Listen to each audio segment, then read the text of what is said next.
जो है हमारे अध्यक्ष जो है पाठक जी उनसे पूछते हैं। आज ब्राह्मण कल्याण महासंघ से संघ द्वारा परशुराम जन्मोत्सव मनाया गया।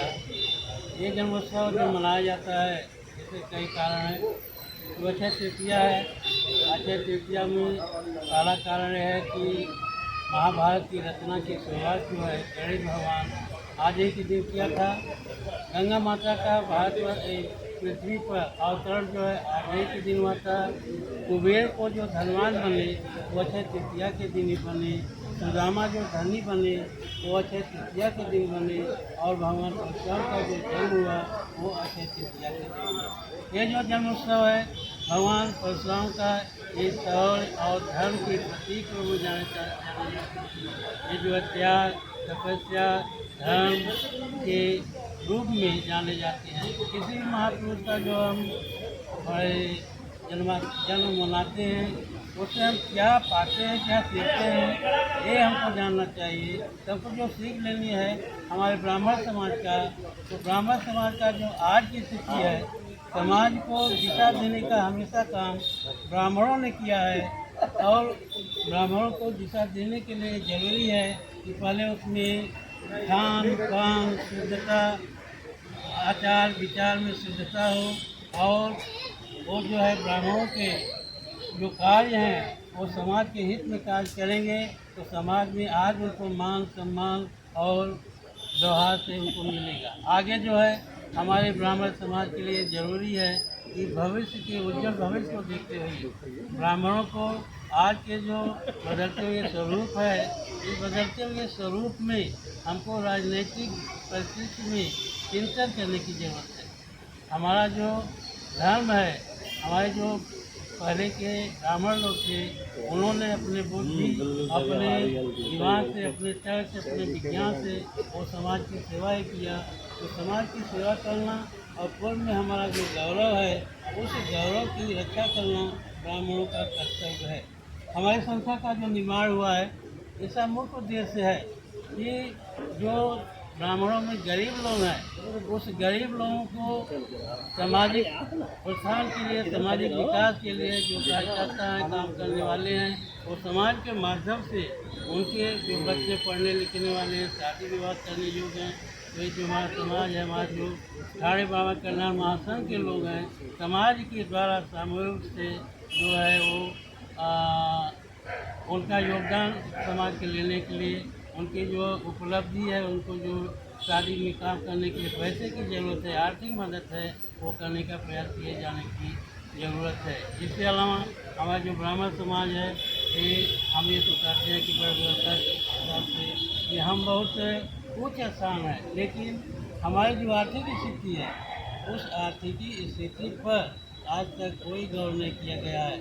और ब्राह्मणों के उत्थान के लिए हमारा जो संघ है वो हमेशा प्रयास करेगा।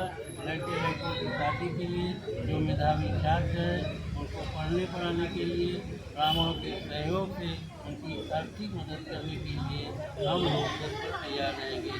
इसके अलावा संस्था के कार्य है दुनिया है वो लोगों तक पहुँचाएँ और लोग ब्राह्मण समाज के लोगों को ये आवश्यकता है तो संस्था से संपर्क करें ताकि उनकी जो समस्याएं हैं उन समस्याओं को संस्था के माध्यम से लोगों के माध्यम से दूर किया जा सके।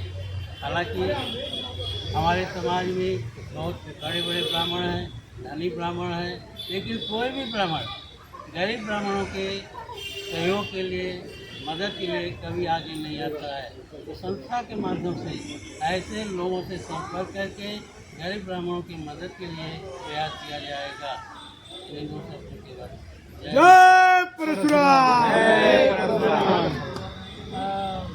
मोदी साहब जो आज की परशुराम जयंती है बहुत ही आज के परिस्थिति में जो जिस तरह से आपने देखा होगा कि अम्बेडकर जयंती के लिए सरकार भी सहयोग करती है लेकिन परशुराम जयंती के लिए सरकार भी सहयोग नहीं करती। इसके आप क्या कहेंगे? मैं ठाणे ब्राह्मण कल्याण महासंघ का राष्ट्रीय प्रवक्ता होने के नाते पाठक जी जब अध्यक्ष हुए थे तो इन्होंने जब इनका ऑब्जेक्ट देखा मैं तो मैं इससे जुड़ गया। ब्राह्मणों को आज के डेट में हर पार्टी वाले निगलेक्ट कर रहे हैं, क्योंकि उनको लगता है ब्राह्मण वोट बैंक नहीं है। महापुरुष उन्हीं जातियों महापुरुषों का स्वागत सरकार कर रही है, धन दे रही है, जिसमें वोट दिखता है। हमें जानते हैं ये तो अपने हैं, कहाँ जाएंगे इनको। इसलिए परशुराम जयंती हो या श्री राम जयंती, ऐसा कोई ना धन उपलब्ध हुआ, न कहीं जगह हमें मिला। और महाराष्ट्र में थाना बम्बई में हर महापुरुष के हजारों प्रतिमाएं लगी हुई है, लेकिन हमें बड़े दुर्भाग्य से कहना पड़ रहा है, भगवान परशुराम जिन्होंने अत्याचारियों का वध करके धर्म की स्थापना इस पृथ्वी पर किए थे, थाना में हमें नहीं लगता है कि कोई उनका मंदिर है। हमारा ब्राह्मण समाज, जैसा हमारा पाठक जी ने कहा कि जो पैसे वाले हैं, जो उद्योगपति हैं, वो सामने नहीं आते हैं। उनको लगता है कि ब्राह्मण समाज की हमें क्या ज़रूरत है, हम तो बड़े हो गए हैं, हमें उनकी ज़रूरत नहीं है। लेकिन अभी हम लोग नए लोगों को, जो नए उद्यमी हैं, जो ऐसे जैसे राजेश पाठक जी, आप नए उद्योगपति हैं, हमेशा वो कार्यक्रम में हर साल सहयोग करते हैं। आप थाने ब्राह्मण महासंघ के कार्यकारी अध्यक्ष भी हैं। ऐसे लोगों को जोड़ रहा हूँ। हमारे उदय पांडे जी साहब हैं, जो कि महासचिव संस्था के हैं। उन्होंने, मैं सोच रहा हूँ कि साहब, हम लोगों को उद्देश्य है कि जो ब्राह्मण गरीब जो रिक्शा चलाते हैं, उनके लड़के रिक्शा न चलाएं, उनके बच्चों को ऐसा संस्कारित किया जाए, ऐसा स्वाभिमान दिया जाए कि वो पढ़ लिख कर आगे जाए। क्योंकि शिक्षा ही वह हीरा है जो हमारे बच्चों को आगे ले जा सकती है। हमें सब कुछ छोड़ के बच्चों को शिक्षा पे ध्यान देना है और संस्कार पे ध्यान देना है। हमारी संख्या, लोग कहते हैं हमारी संख्या कम है ब्राह्मण, कोई कहता है भाजपा वाले हैं, कोई बोलता है कांग्रेस वाले हैं, कोई बोलता फला वाले हैं, कोई कहता समाजवादी। हम लोग जब चौराहे खड़े होते हैं तो हमें लगता है अपना तो कोई नहीं है, हमें खुद खड़ा होना पड़ेगा। कोई किसी पर न हमें रिजर्वेशन मिल रहे। हमारे यहाँ ऐसे गरीब बच्चे हैं साहब, ओबीसी 80 से कई गुना नीचे हैं, वो गरीब हैं, उनको खाने की रोटी नहीं है, लेकिन कोई उनको मिल नहीं रहा है। इसलिए मेन उद्देश्य थाने ब्राह्मण कल्याण महासंघ का उद्देश्य था। परशुराम भगवान जो हैं, इनको इसलिए याद करते हैं कि हमारे ही कुल में ऐसे ऐसे महापुरुष पैदा हुए हैं जिन्होंने पूरे संसार को धर्म का स्थापना करके पूरे संसार को बताया है कि एक अकेला ब्राह्मण अगर चाह ले तन मन धन से तो सामाजिक परिवर्तन कर सकता है। इसका मेन उद्देश्य हमारा यही है। हमारी बात अगर सरकार तक पहुंच रही है तो उनसे निवेदन है कि ब्राह्मणों को निगलेक्ट मत करिए। हम भी इसी हिंदुस्तान की इसी पृथ्वी पैदा हुए, हमने बलिदान दिया, स्वतंत्रता में बलिदान दिया, फांसी पे चढ़ गए, सब कुछ करने के बाद हमें क्यों समाज से बाहर आप कर दे रहे हैं? हमें क्यों लोग हमें आलोचना कर रहे हैं? उनको रोका जाए। गरीब ब्राह्मणों का मैं सरकार से चाहूँगा कि उनके बच्चों को छात्रवृत्ति मिले, उनके बच्चों को रोटी कपड़ा मकान की व्यवस्था हो। सरकार गरीब ब्राह्मणों के ऊपर भी ध्यान दे, मेरा एक ही उद्देश्य है। और ब्राह्मणों को मैं कहना चाहूँगा, बच्चों को संस्कारित करिए, अपना धर्म में अडिग रहिए। समय आएगा, जैसे एक बार अटल बिहारी वाजपेयी साहब का भाषण हम लोग आज़ाद मैदान में गए थे तो उन्होंने कहा था उगेगा कमल खिलेगा। हमारा ब्राह्मण समाज ऐसा है कि हमें विश्वास है कि हमारे आने वाले बच्चे, हमारे आने वाली पीढ़ियाँ हमारे समाज को आगे ले जाएंगी। फिर से ब्राह्मण की ध्वजा चारों तरफ। हम किसी जात का विरोध नहीं करते, न कोई हम लोग वर्ण बनाए। लोग कहते हैं ब्राह्मणों जात पात फैला दिया। अरे भाई, जात न ब्राह्मण ने मनुस्मृति लिखा, न कोई गीता भागवत कोई ब्राह्मणों द्वारा लिखित नहीं है, अन्य जातियों द्वारा लिखित है। लेकिन लोग सब थोप के ब्राह्मण को पर लाते हैं। ब्राह्मणों को भैया हमारा कहना है कि ब्राह्मणों को शिक्षा पे ध्यान देना है, अपने बच्चों को संस्कारित करना है, परशुराम जी से प्रेरणा लेके हमें आगे बढ़ना है। पांडे जी बोलिए। परशुराम भगवान ऐसे घूम जाओ, थोड़ा इधर घूम जाओ, पांडे जी इधर घूम जाओ।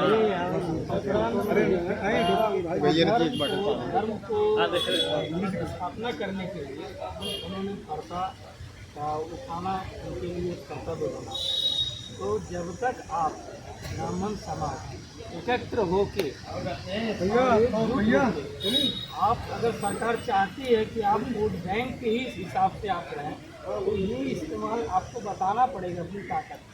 मैंने न्यूज़ चैनल से आज 5 दिन से रिक्वेस्ट किया है कि गली गली हर शहर में हर गांव से परशुराम जयंती की शोभा यात्रा शोभा यात्रा इसलिए निकालना है क्योंकि सरकार तक ये मैसेज जाए कि हमारे पास अगर आज का समय अगर हमको कुछ किसी से लेना है तो बिना ताकत के हम नहीं कुछ ले सकते। उससे आप क्या कहें? मैं सबसे पहले थाने ब्राह्मण कल्याण महासंघ का स्वागत करता हूं और मैं ये बता दूं यहाँ पर उपस्थित जितने ब्राह्मण हैं, ब्राह्मण न तो कोई जाति है न तो कोई धर्म है, ब्राह्मण एक विचार है। ब्राह्मणत्व आता तभी है, परशुराम को देख लीजिए, एक हाथ में शस्त्र है दूसरे हाथ में शास्त्र है। अगर ज्ञान की चरम सीमा पर आ जाएंगे तो आप किसी से डरेंगे नहीं, निर्भीक होंगे। उसके लिए हमारे पास शस्त्र है। अगर उससे परे हमें कुछ कार्य करना है तो हमारे लिए शास्त्र है। विद्या सर्वत्र पूजी जाती है, लेकिन विद्या भी शास्त्र के द्वारा और शस्त्र के द्वारा हमेशा पूजनीय होती है। वही उसका आभूषण, वही उसका गहना है। मेरे आज के सन्मुख में मैं जिस विचार को लेकर के थाने ब्राह्मण कल्याण महासंघ चल रहा है और काफ़ी तीव्र गति से इसमें युवा और वयोवृद्ध वयस्क आज जो जुड़े हुए हैं, उसका सबसे बड़ा कारण यही है कि यत्र नारी पूज्यन्ते रमन्ते तत्र देवता। शस्त्र शास्त्र की पूजा करता हुआ ब्राह्मण नीतियों के साथ में चलते हुए अनीतियों से काफ़ी दूर लंबे पद चिन्हों पर उसे मारते हुए अगर किसी ने इस पद को प्राप्त किया है तो वो हमारे देख लीजिए आधा शंकर, आधा शिव, आधा ब्राह्मण। इसे कहते हैं साक्षात भगवान परशुराम की जय। इसी के साथ अपनी वाणी को विश्राम देता हूँ और आए हुए पूजनीय ब्राह्मणों का अभिनंदन करता हूँ। आप 2 मिनट तिवारी जी, गिरीश तिवारी जी, 2 शब्द तिवारी जी बोले। आप अपना संक्षिप्त परिचय बताएं। मेरा नाम वेदप्रकाश तिवारी है। आपके भूमि पर अधर्म का नाश करने के लिए भगवान पैदा होते हैं, अधर्म का नाश करते हैं, अधर्म की स्थापना करते हैं। और आप संस्था के द्वारा लोगों को क्या कल्याण देखिए, सबसे पहले तो मैं थाने ब्राह्मण कल्याण महासंघ को धन्यवाद देता हूँ। जिन किसी ने भी यह नाम चुन के रखा है, उसमें स्पष्ट रूप से यही लिखा है कि ब्राह्मणों का कल्याण, चाहे किसी भी प्रकार से हो, ब्राह्मणों का हित हो, ब्राह्मणों का कल्याण। उन सभी संस्थापक, अध्यक्ष, कोषाध्यक्ष, कार्याध्यक्ष सभी को मैं धन्यवाद देता हूँ।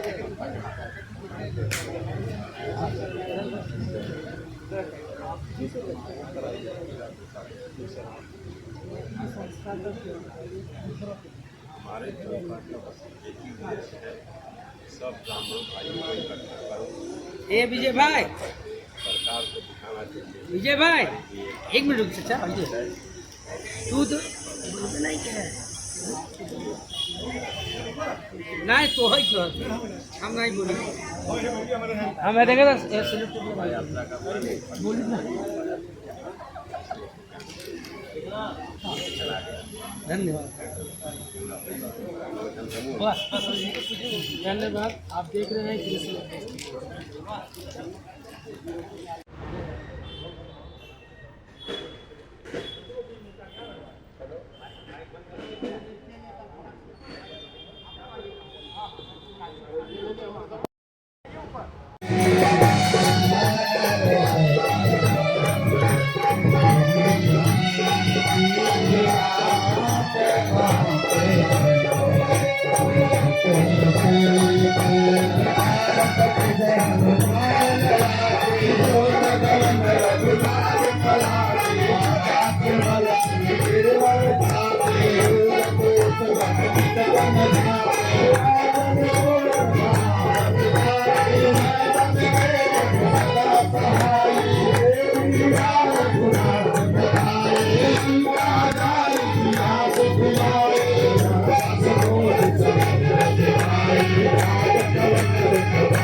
यानि च पापानि धर्मान्तर्गतानि च तानि सर्वाणि नश्यन्तु पदक्षिणां पदे पदे जलेन शीतले कलं पुष्पैर्देवाभिवन्दनं हरिः ओम् जनेन जगमय दन्तदेव अतानि धर्माणि प्रथमा न्यासङ्गः एहनाकः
Hare